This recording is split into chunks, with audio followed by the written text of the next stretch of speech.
There's the shotgun snap to Fields. He's back. Fields looking. Fields pressured. Fields hit from behind. He's going down. No, he stayed up.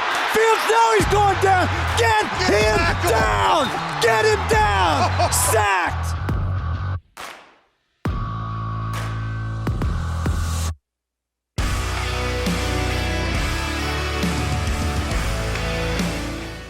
Welcome to the Twentyman in the Huddle podcast presented by Microsoft. This is the post-game edition following, boy, Peach, I mean, a really, really great win. Great win. Yeah, I was looking for the word to describe it. Yeah. I mean, it was a blowout win, joined by PJ Clark as I am after every Lions game. And look, 40-14. And boy, what is it? A win like that, what does this say about this football team to you? I think you had, and it all three phases. Jack Fox didn't have to punt today, but the rest of the special teams were good. All three phases were firing today. You know, I thought Dan Campbell had some good words after the game, and this is what Sunday's game, kind of showed Dan Campbell. I think it just simply says that we're maturing. I think that's what it says. I think we're maturing, we're growing, and we continue to get a little bit better. That's probably the best way to say it. I think a couple of things. You win that way, but also to come out of halftime, you're up, and to be able to finish that game out like we did, I think it shows the maturity level of a young team. That's what I think it says, which is great. I do. Yeah, I think we can compete with anybody. And you got to do all the things right to win, as we all know. It doesn't matter who you play. It doesn't matter what the record is. If you don't play clean enough football, you turn the ball over, you don't get takeaways, you get a ton of penalties, then no, you're not going to win. It doesn't matter who you play. But when we do things right, I like our odds. Yeah, and I agree with them. I like their odds, too. I would like their odds if they play like this. Yeah. And really how they've played over the last 5 weeks. Yeah. I mean, you're 4-1 over their last 5, and their one loss was a last-second defeat to Buffalo, who's a Super Bowl contender. Yeah. I mean, they are playing really good football in all three phases right now. I mean, even Michael Badgley, so much conversation about the field goal kicking earlier in the year, right? Yep. What is Badgley now? 15 of 16 kicking field goals and 18 of 18 on extra points? That's short up. He had more points, 15 on Sunday than the Jaguars did as an offense, 14. I mean, and there were some really nice kick returns. The defense gave up 1 touchdown. I think, look, what was Jacksonville? 3 of 12 on third down. And then offensively, Jared Goff throws 21 first downs. They have 31 first downs as a team, 437 yards of offense. And you mentioned it off the top. They scored on their first 8 possessions. Yeah. Jack Fox he didn't even need to show up today. I mean, he holds. He held for 15 points. Kicks off. He did hold for 15 points. I'm sorry, Jack. I apologize. Jack's been on the podcast. He's great. I saw him after the game. I was just like, dude, good work today. But that right leg got a break. Yeah. Got a break. You got to love those games. But boy, they really put it on Jacksonville. And I was a little surprised because I thought this was going to be one of those close games. Maybe the turnover differential decided this one. 2 teams that were very similar. But to what Dan said, I mean, they just got up to a big lead. I thought that turnover on the second play of the game, DeShon Elliott with that big hit on ETN, and then Alex jumps on it. The Lions go down and score, and then they go up 14-3, and then they get the field goal right at the half. They double dip because they get the second half kickoff, and then they score again. They never let up. They put their foot on the gas, and that has to be great for Lions fans to watch because so many times we've seen them get a lead, the other team comes back. The Washington game, even earlier this year. Yeah, and so for them to just completely dominate a team that was playing some pretty good football themselves coming in, what a performance by the Detroit Lions. It was just a complete game. It was a beatdown. I mean, even the second play of the game, that set the tone that they were going to attack, and I think capitalizing and getting 7 off of that was really important. And then really to put the game away, that first drive out of the half, you had to go down and get 7, and they did, and they took 5 minutes off the clock to do it, and it was just methodical, and Swift came up big at the goal line, which is something we hadn't seen often. What about that spin move? Get to the corner. Yeah. You know what? He looked at me. He looked healthy. Yep. He looked as healthy as he's been since probably the ankle week 1 against Philly. And then obviously the shoulder week 3, and he hasn't been the same. They've been working him back in. And obviously Jamal playing the way he has, had his 14th touchdown. Now he's 2 away from Barry Sanders' single-season record. A lot of time left on that one. But Swift looked like Swift again. Yeah. And that's so key for this team. And we're going to talk about a lot of good performances in this one by a lot of different skill guys. But with Swift especially, that's important because he's such a matchup weapon for this team, especially in the pass game. I mean, 18 touches. He had 14 carries for 62 yards. That's a 4.4 average. Lions will take that. You talked about the 1 touchdown. But then, the 4 catches for 49 yards. The fact that you just have him, that you can just go, okay, get us 50 yards through the air. And it's that easy. Yeah. I mean, it's such an advantage that you've been lacking this whole time. 100%. And then, obviously, Amon-Ra St. Brown, it just continues to do what Amon-Ra St. Brown continues. We're running out of. I mean, we talk about it every week. I think when this is all said and done this season, he is going to have 100 catches, 1,000 yards, and 10 touchdowns. Yeah. And I think he's 4 touchdowns away. I think he's got 76 catches, and he's at 830 yards, something like that. I think we're going to see 100, 1,000, and 10 from him, and I think that's going to be the norm if he stays healthy for the rest of his career. Yeah.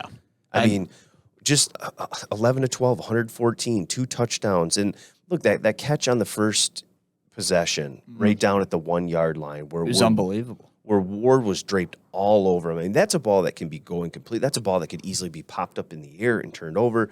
But he's so strong that he just grabs that, right? And then the one in the third quarter, I believe it was, where, Jared fits a nice ball right in there, knows he's going to get popped, and boy, he got popped. Oh, he that was really a got huge hit, and he was down for a minute. Took one play off, came back in, held onto the football, and there's just this trust level that is there right now with Jared Goff and Amon-Ra St. Brown, and this is what Jared had to say after the game about a guy who's quickly becoming his security blanket at the wide receiver position. Yeah, it was great. It was great. I've been on the wrong side enough of those to get one of them my way. So it was great. And again, the catches like that, builds confidence for me to want to throw him that ball over the middle when it's going to be tight again. And I can't speak enough to how confident I feel throwing him the ball right now and how important he is to our team.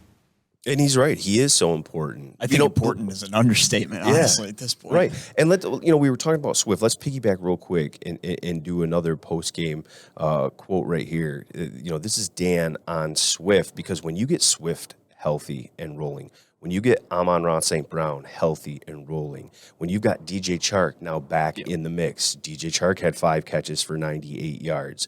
Reynolds is back feeling good. I mean, this is the healthiest this team has been. And so, I mean, when you get all those weapons healthy, I mean, this offense can be dangerous, as we saw on Sunday. And this is what Dan Campbell had to say about Swift, particularly when it comes to him being healthy. I'd say this is the best he's looked in practice. You could tell, we could tell on Wednesday he had a spring in his step. He was feeling better, just some of the things, the way he moved, the way, everything. And then just every day he looked better, felt better, and we've said all along, the better he feels and where he feels like he can really open it up and go, then he's going to get more. And getting more is huge for this offense, because what we talked about, him being such a difference maker. And it's funny, Pete, this time of year, right, you're going into the stretch run. This is where teams aren't feeling good, right? This is where injuries are starting to pile up, right? And teams are just kind of trying to get through the end of this, get through this run. And it's the complete opposite for Detroit. This is probably the healthiest they've been since week 1. You're bringing on fresh legs at this point. Like DJ Chark off IR a couple weeks ago. Josh Reynolds hadn't played in a couple weeks. You are getting guys back fully rested. And then the freshest legs, I mean, we could talk about it. Jameson out Williams. He was out there. And Dan talked about this after the game, too, that the plan was for him just to get kind of acclimated, right? Put the pads on, go into the huddle, line up.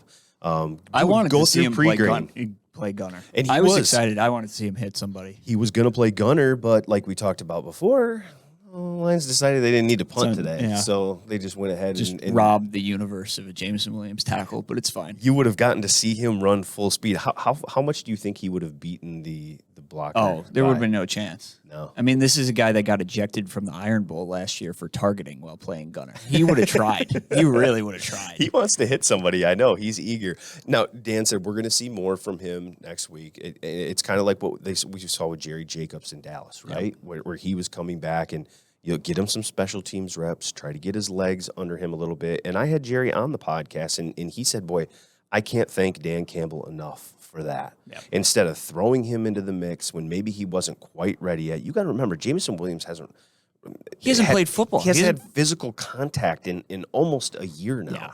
You can't just run out against the best athletes in the world and expect him to light it on fire. I don't care how fast he is, how much of a playmaker he is. You've got to work yourself up to that. I think it was a really tall task asking him to actually play offense. And he got the one target down the sideline. But if you just gave him a full workload for his NFL debut today, that's a tough task. And you wouldn't give that to Jerry, who is another young guy, but he's got at least experience. played before. Yeah. And so I like this. Give him some special teams reps, right? Let him be a gunner. Let him run. Let him get his legs under him. Put him in some certain packages, some plays. We'll see it more and more. He's going to have a whole another week of practice next week. So that's going to be huge for that young man. And look, we're going to see it, right? It will happen. We got 5 more weeks. We're going to see it. You guys are going to see that speed. We've seen it a little bit in practice, and it's real. It will happen. And it's fun. It's fun. It's fun to watch and that's him. Just, again, he's like Swift. A gazelle. His legs are so long. It's weird. Just the strides. He just glides. Yep. It's like he's not even running hard. I don't know if he sweats. I don't. When he runs, I'm just so excited. It's so effortless. I'm so It's fun. ready. Wait till you guys see it. This. Like 5 yards turned into 40 and just. This is gonna be so great. It'll be fun, but it's coming. That adds slowly coming. Another dimension now. You have a home run hitter in Swift, but Amon-Ra is not really a big. He's a possession guy, and he's just a guy that gets open. All the time. He gets open, but he's not going to house a 5-yard slant like J-Mo can. So now you've got the guy that can go 5 yards and go 60. You've got the guy who's a security blanket, who's shifty, who's crafty, who can get open, who's tough, who can separate in Amon-Ra St. Brown. 2 big bodies and on the you've got the outside. 6'4" guy, the 50-50 ball and shark. It's just all coming together. Jonah Jackson was back, so now you got 4 Pro Bowl caliber guys along the offensive line. Hopefully you get Evan Brown back here in the coming weeks. He's missed a couple games because of an ankle injury. I think when he comes back and you got Goff playing the way he is with this offensive line, with those weapons, with Swift and the running backs, boy, they're going to be fun to watch down the stretch. And 40 points is that's not a joke. It is so hard to put up 40 points. And they just, they never let up. It was foot on the gas the entire game, which is a lot of field goals. I'm sure if there's any negative to take away from this, you want to finish some of those drives at the end of the day. But man, you never let up. And to score on every drive, I don't know if anybody saw that coming today. No, I did. I certainly didn't. I thought it would be much closer. But was that the best you've seen Jared Goff play? I think so. He's had obviously more yards. He's had more touchdowns in a game, but finished 31 of 41 for 340 yards, 2 touchdowns, no interceptions, 115.9 passer rating. It was just. I really didn't feel like he missed. Really? Right.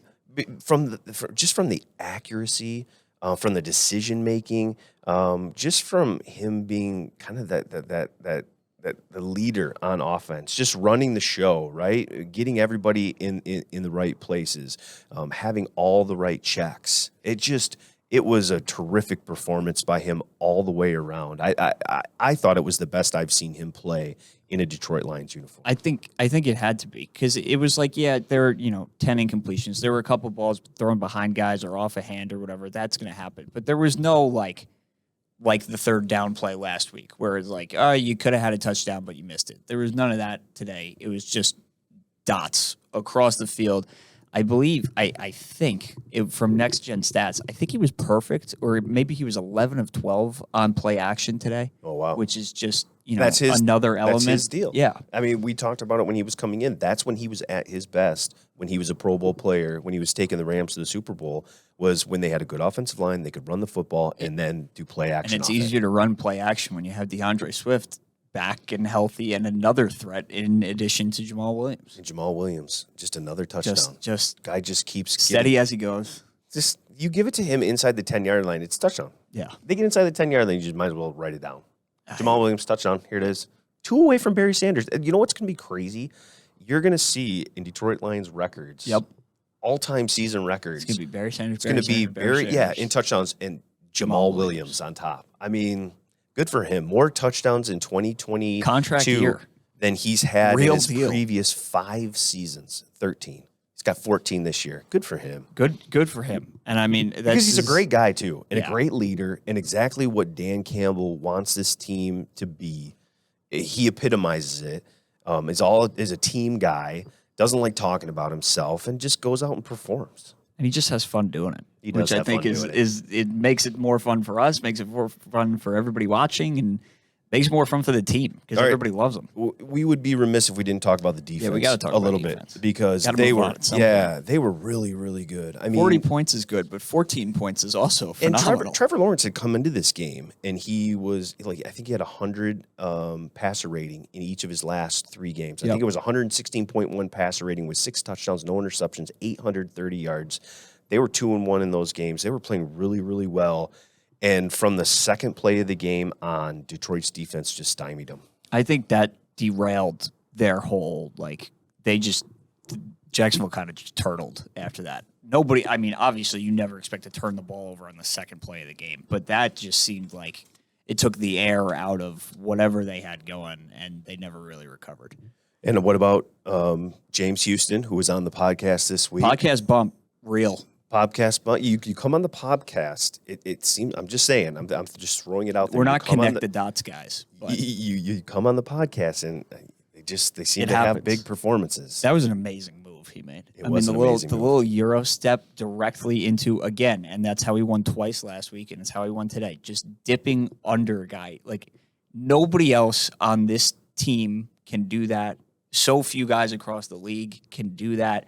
You can't teach it. You either have it or you don't. And James Houston, fresh legs, has only played in 2 games now, and clearly can wreak havoc. 3 sacks now in 2 games. Now there were some rushes where we talked to Aaron Glenn and some things that he's got to work on. Where I thought he got a little bit too wide, too deep, and ran past the quarterback, and Trevor was able to step up. And so things he'll continue to work on, things that they see with him. It's so early. But there were some things where he recognized an inside counter move on one play and kind of stopped his rush and came back. So I think the game's starting to slow down for him a little bit, and that's good because what you talked about, he's got some of the individual physical gifts that you just you can't teach. I talked to both Penei Sewell and Taylor Decker this week, and they had gone against him for 10 weeks. And Taylor said, look, I was asking Hank why he wasn't playing like a month ago. Because he was beating me like daily at practice. And it wasn't like where I was taking a playoff or something like this. Like he was legit beating me. And so, I mean, like you said, just another guy to add to the mix now. That is just another guy in the mix. Aiden Hutchinson got a half sack, so he continues. What is that, 6 now for him? Yep, 6 total on the year. So good to see him continue to make plays. DeShon Elliott, he was benched earlier in the season, right? Some communication issues. Dan Campbell wasn't happy with what was happening on the back end. Credit to DeShon Elliott for taking that with a grain of salt, right? Immediate rebound. Immediate rebound because then he was forced, to come back and play. And he's, I thought, been great all year since that. I mean, 6 tackles, the key forced fumble, no big plays by this passing game over the top. Nope. I mean, there were a couple 30-yard passes here. I think Kirk had one on the 37, sideline, but nothing busted. Coverage was terrific all game long. There were no wide open guys, streaking across the field. They pressured Lawrence up front. Lawrence got outside and ran for, some yards. 32. They broke contain a little bit, but it was nothing crazy. It was just one touchdown and 2 field goals to that offense with some of the weapons that they have. I mean, terrific performance all the way around. Alex Anzalone, Kirby Joseph. I thought Malcolm was solid. Kaminsky continues to be one of the most underrated defensive players on this team, does all the dirty stuff, had a key knockdown early, had a key tackle on a 3rd down. Just one of those guys that you just the glue to your roster. Yeah, I really like a John Kaminsky. That's what I consider. It's weird where the defensive line would be without Kaminsky. And I mean, we saw it when he didn't play for a month. They were not as good as they are now, and they were not as good as they were to start the year when he led the team in pressures until he got hurt. Talking about a guy making himself some money. I think it's John Kaminsky. Oh, for sure. It doesn't show up here Every team in the stat needs, book all the times. Every team needs that. But when you watch the film, that's where he just jumps out all the time. I mean, Eden Hutchinson, on a play. They run some really good stunts, the two of them. They run terrific stunts where they're able to really free up each other. Yep. He's just a smart football player, strong, tough, smart. Dan Campbell type guy. Who I think is going to be on this defensive line for a long time. And it makes sense now. I mean, when he got claimed, it was like, 8 teams had a claimant on him? Yeah. You could see why quarter of the league wanted that guy. Because he's just one of those guys that does it the right way. And so now Peach sets up next week. And, boy, I think Ford Field is going to be rocking. Next week is going to be a big one. Detroit's won 4-5. They are firmly in the playoff picture at 5-7. The graphic isn't even like a bit anymore. The graphic exists. The graphic is real. And now, interesting little side note for next week. The Minnesota Vikings come into town. Yep. They beat the Jets today. Yep. So they're 10-2. 10-2. 5-7. There's 5 games left. I wasn't a math major. Do the math on that one. But it tells me that the Minnesota Vikings can clinch the NFC North if they win in Detroit next week. So Detroit's certainly not going to want to have that happen on their home field. Not here, for sure. They want to continue rolling. I think they got a little payback of the Minnesota Vikings that they think they're owed for how that game ended week 3 in Minneapolis. And so it should be a fun one. I mean, this is what we want, right? Yeah, this is meaningful football in December. And this is how you want to go into this game. Because, again, nobody really got banged up today. You're going to be probably healthy again, something unforeseen happening, but 40 points. I mean, what performance do you want to come off of, if not this, to go play your biggest game of the year? This is a team that's playing with a ton of confidence right now. Yeah. And Minnesota should too. I mean, they had a good win. Have to, yeah. Yeah, they're 10-2. They're going to win the NFC North in most likelihood. But Detroit is continuing on that playoff push. They're playing their best football at the best time. That's late in the year, December, trying to make a playoff push. So it should be fun. We're going to have a 20-minute podcast, obviously previewing, that game this week. You'll be back here next week, right? Join me. We'll do another one. And hopefully we're talking about a second straight win. Detroit Lions at 6-7. And, boy, really making a push for the playoffs heading into the New York week. And so it should be a fun week in Allen Park. He is BJ Clark. I am Tim Twentyman. Thank you guys for joining us. Post-game edition of the 20-Minute Huddle podcast.